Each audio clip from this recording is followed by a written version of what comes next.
High, আমি অনসুয়া। আমার জন্মাষ্টমী ব্লগের ফার্স্ট পার্টে তোমাদের অনেক ওয়েলকাম। দিনটা ছিল 16ই আগস্ট, শনিবার। খুব ভোরে ঘুম থেকে উঠে স্নান সেরে সবার আগে আমি আমার গোপালকে জল অর্পণ করেছিলাম।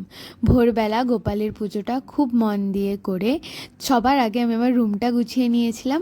তারপরে ঝটপট রেডি হয়ে বেরিয়ে পড়েছিলাম বাজারে যাব বলে। আমার যেটুকু জিনিস আর টুকটাক কেনা বাকি রয়েছে, যেমন ফুল, ফল এবং মিষ্টি, সেগুলোই আনতে গিয়েছিলাম। টাউনশিপের বাজারে গিয়েছিলাম, আর ওখানের বাজারে তো প্রচুর ভিড় ছিল সকালবেলা। সেই ভিড়ের মধ্যেই যেটুকু আমার জিনিসগুলো বাকি ছিল সেগুলো নিয়ে রুমে ফিরেছিলাম। রুমে ফেরার পরে আমি আমার গোপালকে দুপুরবেলার সাজিয়ে দুপুরবেলার পুজোটা কমপ্লিট করেছিলাম।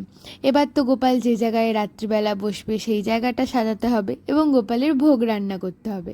আমার যেই দুজন মাসি আছেন আমার এখানে হলদিয়ায়, তাদের সঙ্গে মিলিয়ে আমিও হাতে হাত লাগিয়ে গোপালের ভোগ রান্না শুরু করেছিলাম। মাঝখানে একটু আলতাটাও পরে নিয়েছিলাম। আর গোপালের জন্মদিন বলে কথা, আমি নিজের হাতে কিছু বানাবো না এটা হয় নাকি? তাই আমিও আমার অপটু রান্নার হাতে টুকটাক যেটুকু পারি সেটুকু বানিয়েছিলাম। দেখো, গোপালের জায়গাটা অলমোস্ট সাজানো হয়ে গেছে। শুধু গোপালের জায়গা সাজালে হবে, আমাকেও তো একটু সাজতে হবে, তাই নিজেও একটু সেজে নিয়েছিলাম। তো নেক্সট পার্টটা খুব তাড়াতাড়ি আমি পোস্ট করব, আজকেই করে দেবো। তোমাদের ফার্স্ট পার্টটা কেমন লাগলো অবশ্যই জানিও।